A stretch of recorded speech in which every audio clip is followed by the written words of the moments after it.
ങ്ങളൊക്കെ ഉണ്ടാകാറുണ്ട്. എന്തായാലും നമുക്ക് കായിക രംഗത്ത് നിന്നുള്ള മറ്റൊരു വാർത്ത പരിശോധിക്കുമ്പോൾ അത് ലോക ചെസ് ചാമ്പ്യൻഷിപ്പുമായി ബന്ധപ്പെട്ട വാർത്തയാണ്. ഇന്ത്യ ഏറെ പ്രതീക്ഷയോടെയാണ് ഈ മത്സരത്തെ നോക്കിക്കാണുന്നത്. പ്രജ്ഞാനന്ദയ്ക്ക് ശേഷം ഗുകേഷ് എന്ന പേര് ചെസ് ലോകത്ത് മാത്രമല്ല ഇന്ത്യൻ കായിക പ്രേമികളുടെ മനസ്സിൽ ഇടം നേടിയിട്ടുള്ള ഒരു സാഹചര്യമുണ്ട്. അവിടെ ഡിങ് ലിറനും ആയിട്ടുള്ള 10ാം മത്സരം, 10ാമത്തെ ഗെയിം ആണ് ഇന്ന് നടക്കുന്നത്. രണ്ടു പേർക്കും ഇനിയുള്ള മത്സരങ്ങൾ ഏറെ നിർണായകമാണ്. കാരണം ഇരുവരും 4.5 പോയിന്റ് എന്ന നിലയിൽ ആണ് തുടരുന്നത്. ഹരി ചേരുന്നുണ്ട്. ഹരി, 14 റൗണ്ടുകൾ, 14 ഗെയിമുകൾ, 7.5 പോയിന്റ് ലഭിക്കുന്ന ആൾ, ആദ്യം 7.5 പോയിന്റ് ലഭിക്കുന്ന ആൾ കിരീടം ചൂടും. അതാണല്ലോ ഈ ചെസ് കളിയുടെ നിയമങ്ങൾ എന്നത്. അതുകൊണ്ട് ഇനിയുള്ള റൗണ്ടുകൾ വളരെ പ്രധാനപ്പെട്ടതാണ്. ഒരു മത്സരം ജയിച്ചാൽ മേൽക്കൈ നേടാനാകും. എത്രത്തോളം ആത്മവിശ്വാസത്തോടെ ആയിരിക്കും ഇന്ന് ഗുകേഷ് കരുക്കൾ നീക്കുക? കുറച്ചുകൂടെ വ്യത്യസ്തമാണ്. നമ്മൾ ആദ്യത്തെ മത്സരത്തിൽ ഡിങ് ലിറൻ അനായാസമായി ജയിക്കുന്നു. രണ്ടാം മത്സരത്തിൽ സമനില ഗുകേഷ് പിടിച്ചുപറ്റുന്നു. മൂന്നാം മത്സരത്തിൽ ഗുകേഷ് ജയിക്കുന്നു. പിന്നീട് തുടർച്ചയുള്ള 6 മത്സരങ്ങളിലും സമനിലയാണ് സംഭവിക്കുന്നത്. മത്സരം കാണുമ്പോഴും അതിനുശേഷമുള്ള ഗുകേഷ് വാർത്താ സമ്മേളനത്തിൽ പറഞ്ഞൊരു പ്രധാനപ്പെട്ട കാര്യം എന്റർടൈനിങ് ആകുന്നു ചെസ് മത്സരം എന്നുള്ളതാണ്.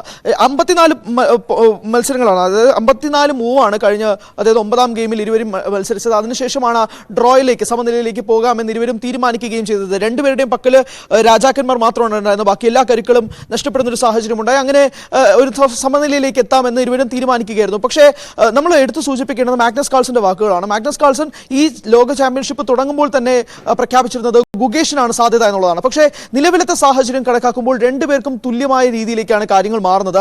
4.5 പോയിന്റോടെ രണ്ടുപേരും വാശിയേറിയ പോരാട്ടം തന്നെയാണ്. സമനിലയിൽ 6 പോയിന്റുകളും 6 മത്സരങ്ങൾ, കഴിഞ്ഞ 6 മത്സരങ്ങളും സമനില മാത്രമായിരുന്നു. അപ്പോൾ ഒരു ജയം രണ്ടുപേർക്കും അനിവാര്യമാണ്. അത് സംബന്ധിച്ച് ഗുകേഷ് എടുത്തു നോക്കുകയാണെങ്കിൽ ഗുകേഷിന് കുറച്ചുകൂടി അനിവാര്യമാണ്. കാരണം ഒരു വിജയത്തിൽ നിന്നാണ് പിന്നീട് സമനിലയിലേക്ക് മാറ്റി ഡിങ് ലിറൻ തിരിച്ചു കൊണ്ടുവരുന്നത്. അപ്പോൾ ഡിങ് ലിറയ്ക്ക് തന്നെയാണ് മൊമെന്റം നിൽക്കുന്നത്. അത് തിരിച്ചു പിടിക്കുക എന്നുള്ള മത്സരം ഗുകേഷിനെ സംബന്ധിച്ചിടത്തോളം പ്രധാനമാണ്. ആദ്യമായി 7.5 പോയിന്റിൽ എത്തുന്ന ആൾ വിജയിക്കുകയും ചെയ്യും. അപ്പോൾ ഇങ്ങനെ സമനില തുടരുകയാണെങ്കിൽ അത് കൂടുതൽ ആവേശകരമാവും എന്നുള്ളത് മറ്റൊരു കാര്യം. പക്ഷേ വിജയി ആരായിരിക്കും എന്നത് സംബന്ധിച്ച് ഇനിയും എത്ര മത്സരങ്ങൾക്ക് വേണ്ടി കാത്തിരിക്കണം. പ്രത്യേകിച്ച് ഇനി 5 മത്സരങ്ങളാണ് ബാക്കിയുള്ളത്. അപ്പോൾ അതിൽ ഇനി എത്രയായിരിക്കാം ഒരു ഡിസൈഡർ ഗെയിമായിട്ട് മാറുക എന്നുള്ളത് സംബന്ധിച്ചും ലോകം ഉറ്റുനോക്കുന്ന ഒരു മത്സരമായി ഇന്നത്തത് കാണേണ്ടി വരും. മത്സരം ഉച്ചയ്ക്ക് 2:30 വളരെ ഏകാഗ്രതയോടുകൂടി കരുക്കൾ നീക്കേണ്ട ചെസ് മത്സരമാണ്. അവിടെ 2 അയൽ രാജ്യങ്ങൾ തമ്മിലുള്ള പോരാട്ടം ആണ്. ഈ 2 രാജ്യങ്ങളുടെയും പ്രത്യേകത, അവിടെ ഇപ്പോൾ ഇന്ത്യയിലാണെങ്കിൽ യോഗ പോലെ തന്നെ ചൈനക്കാരെ സംബന്ധിച്ചിടത്തോളം അവർക്കും ഏകാഗ്രതയ്ക്ക് വേണ്ട ആയോധന മുറകളൊക്കെയുണ്ട്.